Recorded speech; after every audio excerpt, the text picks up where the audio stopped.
Trixie getting back on her hooves. Chapter 10, Checkmate, Part 2, Critical Move. Out of Part 2, I think. This is like the second read of this chapter, I think? Yeah. Uh-huh. Okay. So what you're saying is that no good sister of yours kidnapped you, blackmailed you by saying she's gonna destroy our lives, and tricked you into letting her dump you in the middle of nowhere about to be hit with a tropical storm. Applejack asks, giving a growl. And was the one who tried to get Rainbow hit with lightning. Trixie snarled.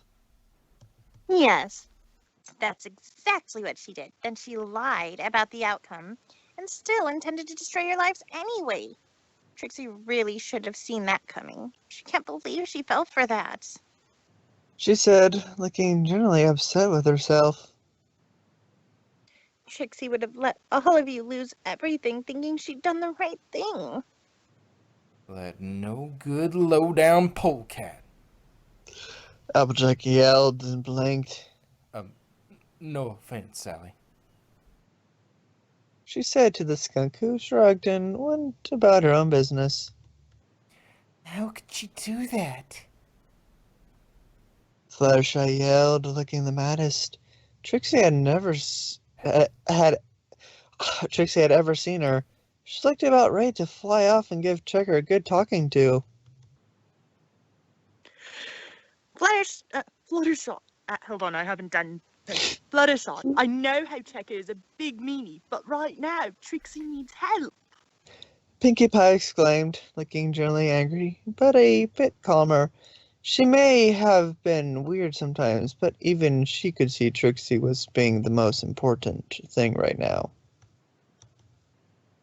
Fluttershy calmed down a little. You're right. Sorry. Then let me at her. I'll turn her into a pony pretzel. Rainbow yelled, trying to fly off to do just that, but Applejack caught her by the tail with her mouth and pulled her back. Now just hang on, Sugar Cube. We all want to make Checker get what's coming to her. We can't just run off and beat her up. Applejack said once she got Rainbow to stop trying to rush off. If we do, we'll play right into her hooves. Quite right. We need something smart now is no time for violence. There should be plenty of time for that later. Rarity growled. I don't sound very ladylike. Applejack It should replied, be ladylike violence. oh yes, it's very It should be important violence. They're right. We need to think this over before we do not do something stupid. Or Twilight will burst into flames. Trixie added, watching smoke rise off the fierce Twilight's mane and tail. Spike blasted Twilight with a fire extinguisher, much to her annoyance. All right. Said Spike, looking equally as mad. So what do? Send a letter to Princess Celestia to have her arrested? Trixie shook her head. No.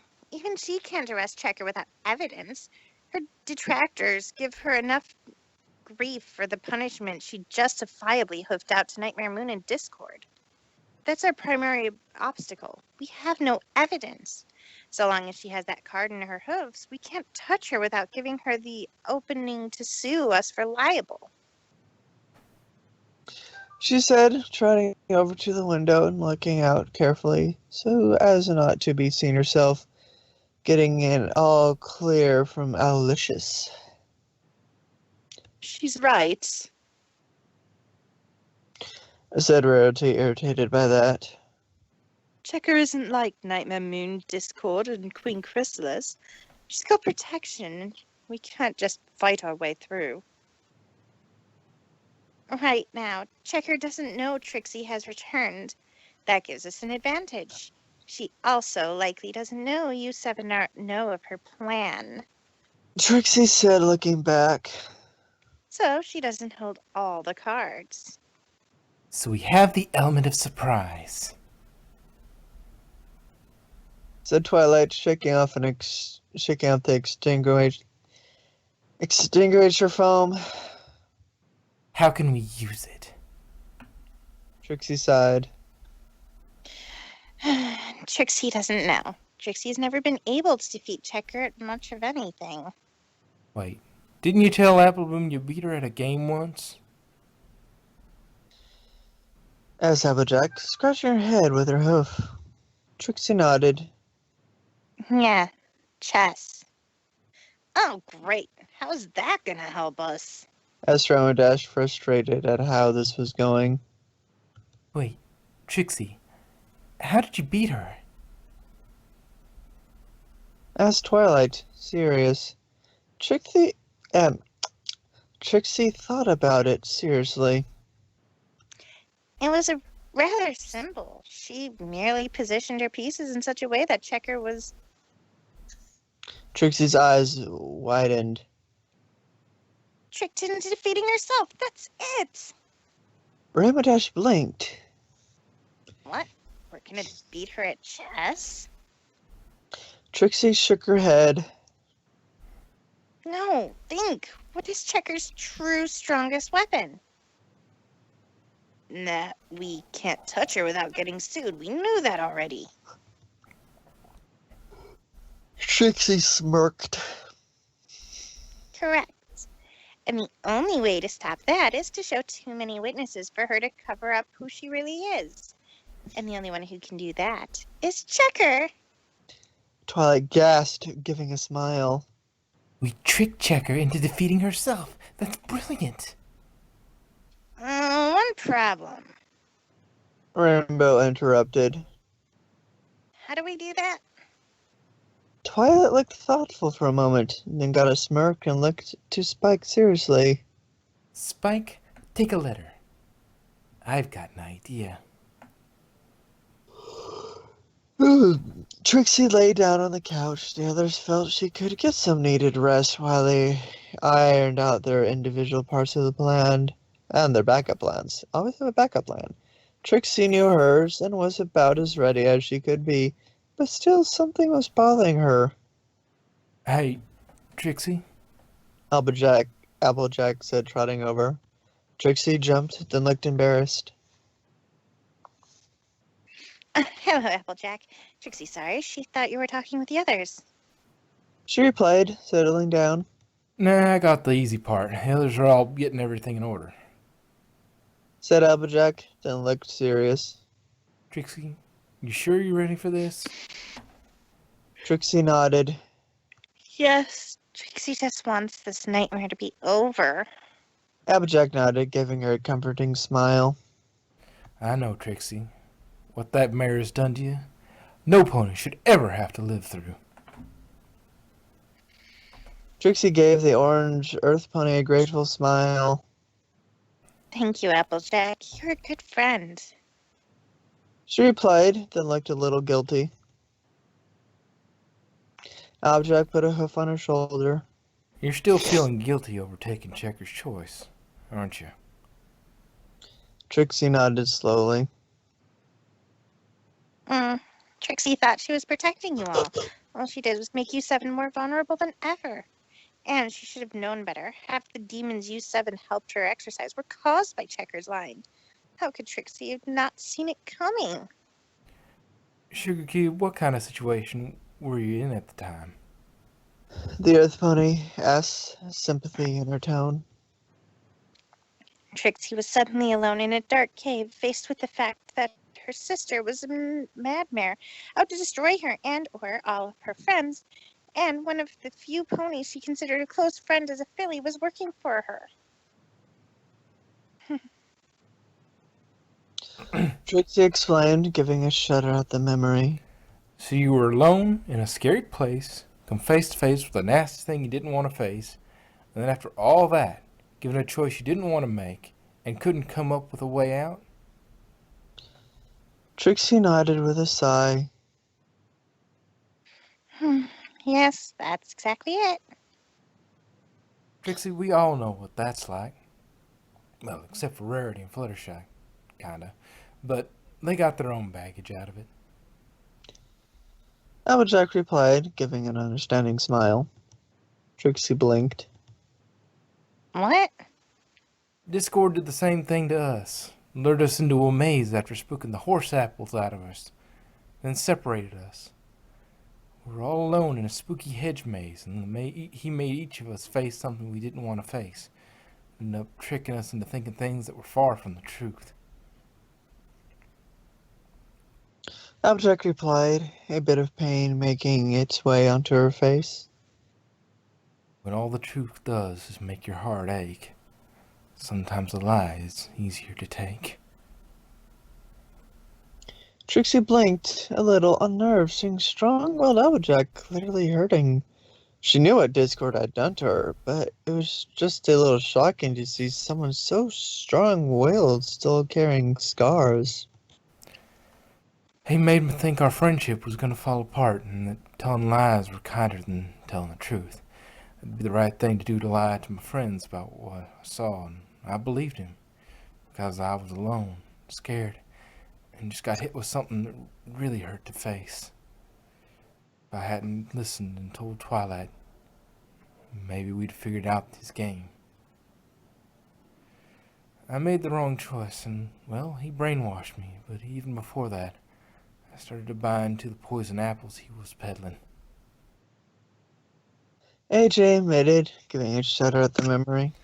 The point is, varmints like Discord and Checker put their victims in situations like that so they'll make the wrong choice because they're scared, hurt, and confused. They set it up so you can't see the right choice even if it's staring you right in the face. I never even thought the vision Discord showed me was a big fat lie. And because of that, I ended up making it the truth. Trixie blinked, thinking it over. But that doesn't change the fact Trixie made the wrong choice. You took her bait, but don't change how much it hurt to get the hook in your jaw. Trixie, what I'm trying to say is this. Don't beat yourself over making the best choice you thought you could make. You're in a position where no pony alive can blame you for making it. The farmer said with a serious expression. She then softened. And Trixie, you thought sacrificing yourself to save your friends was the best choice you could make. It wasn't the right one, but it says a lot about you that that was your choice. Trixie gave a thought, then slowly nodded, giving a smile. Thank you, Applejack. Trixie knew that. You're a good friend. Applejack smiled. Any of the others would have done the same thing. Trixie nodded. Yes, and Trixie hopes she would too if it came to it. She said before once more looking a little uneasy. Applejack, Trixie has been wondering something. Was Trixie really as bad as she thinks she was? Applejack blinked. Why are you asking me that? Trixie looked at her seriously. Because you are horrible at lying, and if the others were here, they might lie to make Trixie feel better. Trixie wants the honest truth. Applejack rubbed her head. I get it. You really want to know? Trixie nodded. Yes. Well, you weren't bad, just kind of a jerk. It wasn't you putting on a show, it was how you rubbed how great and powerful you were in every pony's face and got a kick out of humiliating them. I get defending yourself against the crowd sometimes, but then there's humiliating ponies just asking you to back up your claims. And that went too far. And now? Now you're a completely different mare. The old Trixie would never have laughed with Pinky when she took the spotlight from her, and she wouldn't have sacrificed her new life for her friends. And earlier today, you actually seemed happy for the first time since I saw you. Not pretending you were happy, but really happy. When I saw you like that, it was like I was in a completely different universe. Again. You changed just that much. For the better, I'd say. Trixie smiled. Thank you, Applejack. That means a lot. Wait, what? Again? Applejack sighed. Long story short, Twilight messed up a spell and we all ended up in a gender flip universe and met ourselves as stallions. Oh, I know that story. I think it was like Cross and Arrow or something. I forget the exact name of it. Trixie blinked. Trixie sees. You seven have strange lives. Tell me about it. Trixie then looked thoughtful, thinking about the things that had been said. Say, Applejack, by chance, would you be having nightmares about what Discord did to you? Applejack blinked. No. Why would I have nightmares? Trixie narrowed her eyes in response to the mayor's horrible poker face. Alright, yeah, I do. I think we all do. Trixie smiled. Well, Trixie has something she thinks will help you all. Twilight can vouch for that. All right, you girls know that are part of the plan? Spike whispered as he and the CMC walked into the growing crowd around the stage the next morning. The trio nodded. Yep, got it. Sweetie whispered back.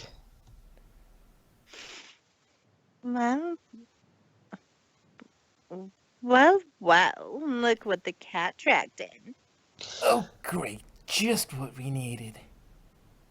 Scootaloo groaned. Diamond Terra trotted up with her typical air of arrogance. The three little blank flanks hanging out with the dragon. Just when I thought you three couldn't get any crazier.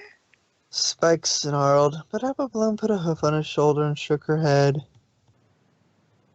Better watch out. He might turn on you in the blink of an eye.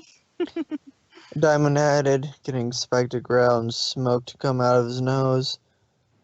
Oh, well, at least you're finally hanging out with someone else who will never get a cutie mark. Well, I've got to go meet my parents. We're going to watch Checker make us even richer.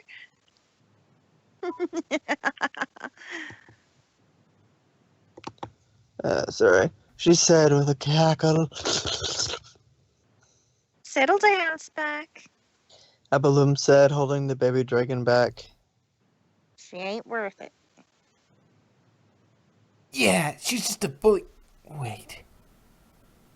Said Scootaloo, blinking. Parents? Diamond Tiara has a mom?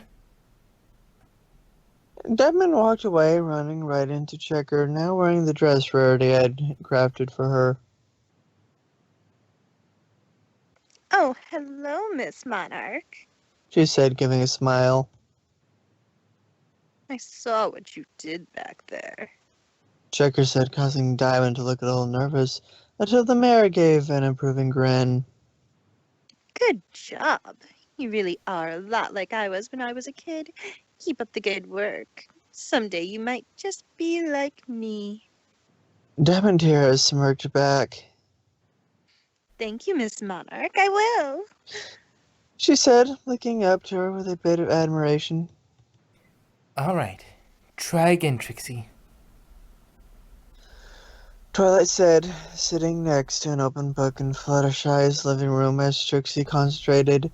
The showmare's horn lit up and disappeared in a flash of purple light, appearing above the table upside down before landing on it with a grunt and sending paper flying in all directions.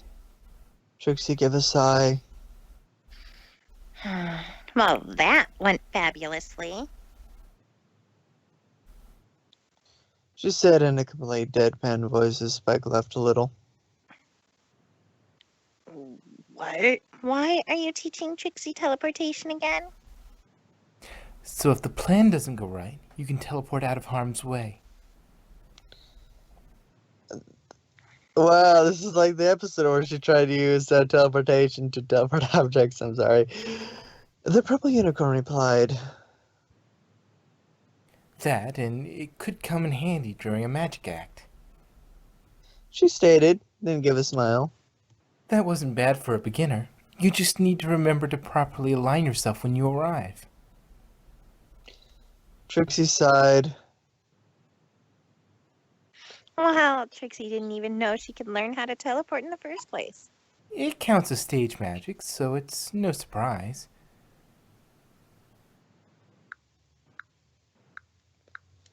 Let's see. Twilight replied. Sorry, Twilight replied. Looking down at Trixie.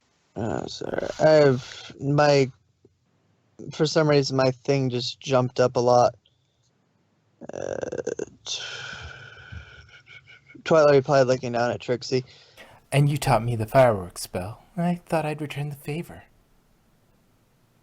Well, thank you. Said Trixie, looking grateful.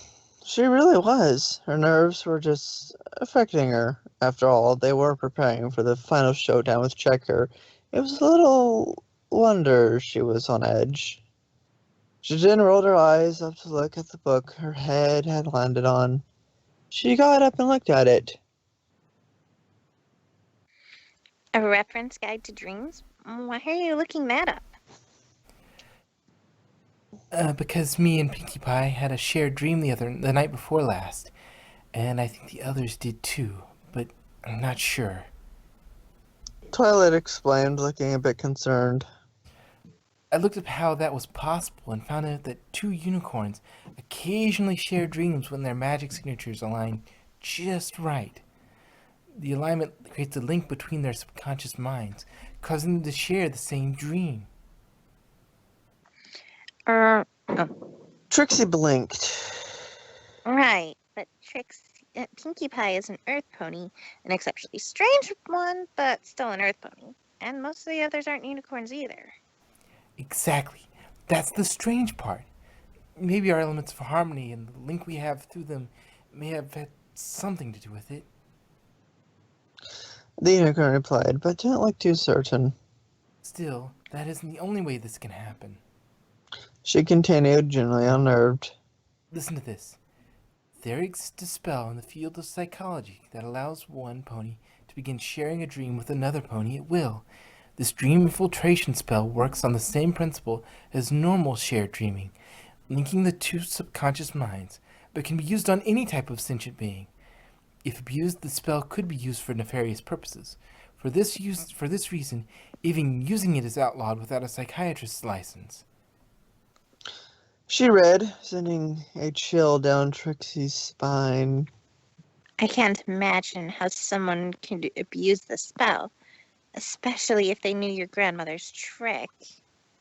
Normally, the pony using it reduced to a dream state. Oh, wait, that's still him. Yeah, I think this is Twilight. Sorry. Yeah, I thought it was... Your... Yeah. I can't imagine how someone could abuse this spell, especially if they knew your grandmother's trick. Knowing the pony using it is reduced to a dreamlike state, and experiences it like their own dream. With that trick, they could take control of someone else's dream. Truth be told, Twilight feared some pony might already be doing just that. She was observant enough to recognize that Checker's eyes matched those she'd seen in her dream. Still, she had no proof, and Trixie was already nervous as it was. Plus, there was really no way they would be able to get Checker to confess to it regardless. And most unicorns had a seal placed on their horns when arrested. Take control of someone else's dream? Trixie repeated, thinking it was quite honestly a terrifying thought. Come on, we need to get ready. Trixie jumped down and staggered a little bit. Trixie guesses she's just a little weak, still a little weak from her reveal. Then I'll handle the teleporting, okay? Asked the purple mare, getting a smile from Trixie. Alright, all set. Said the stallion, working the sound equipment inside a building near the stage. Excuse me. The stallion turned and saw Spike standing behind him. Oh, hello there. Spike handed him a note. Twilight Sparkle, the princess's envoy to Ponyville, said there'd be a change of plans, and you're no longer needed. Sorry. The stallion raised an eyebrow after reading the note. Do I still get paid? Yep. Fine by me. He said and trotted out with a smile. Spike rushed over and peeked out the door before closing and locking it. All right, come on out. Scootaloo pushed a vent open and climbed out. That was easy. Being Princess Celestia's envoy has its advantages. The baby dragon replied with a chuckle and a smile. Why are we doing this again? I mean, not that I don't want to help Trixie, but why did we get this job? Applejack asked, climbing out behind Scootaloo. Because we're the only ones small enough to hide if someone comes poking around. The others all have their own jobs. Spike replied, climbing up on a stool to look at the sound equipment. The others climbing up with him. When someone's microphone turns on, the light will turn on. Then we push up the lever to hear what they're saying. Then we press this button to make the sound come out of the speakers. He explained, pointing to various devices. Any questions? Yeah. Said Sweetie Belle, climbing out of the vent and pulling a bucket of tree sap and a pillow with her. Why did Scootaloo have us bring a bucket of tree sap and a feather pillow? In case we need a booby trap. It came unhandy last time. Sweetie Belle rolled her eyes and climbed up her stool. All right. Said Pinkie Pie, putting the microphone in checker and turning it on. Several sat on a table nearby, spares. You just talk in this little thingy will make sure every pony hears you. Got it? Yes, I'm quite aware of how a microphone works. Checker replied, rolling her eyes at the hyper pony. By the way, thank you for being super duper nice and to Trixie and giving her a job. That was so nice of you. Checker chuckled. Well, I am a nice pony. Now run along, Pinkie Pie. She said, watching the pony hop away and giving a demented chuckle to herself. Hook, line, and sinker. She commented at the apparent success of her deception the night before. She then turned to a full-size poster of herself with monarch ink printed on it in big, bold letters. Nicely done. Helping Hoof, who painted this? She asked, licking it over with her analytic eyes. It says a paraderpy, sir. He's a good artist, I hear. Helping Hoof replied, trying not to look as scared as he really was in public. He knew if she found out about his betrayal, there was no telling what she'd do to him. Or for that matter, the ponies who now knew the truth. And the pink pony, was she telling the truth? Had they believed the note? What if they hadn't? The thought nearly crushed him. That was smart to hire whoever hired him. Diamond Tiara stood next to her parents in the crowd. Her mother had a purple-pink coat and a purple mane with white stripes.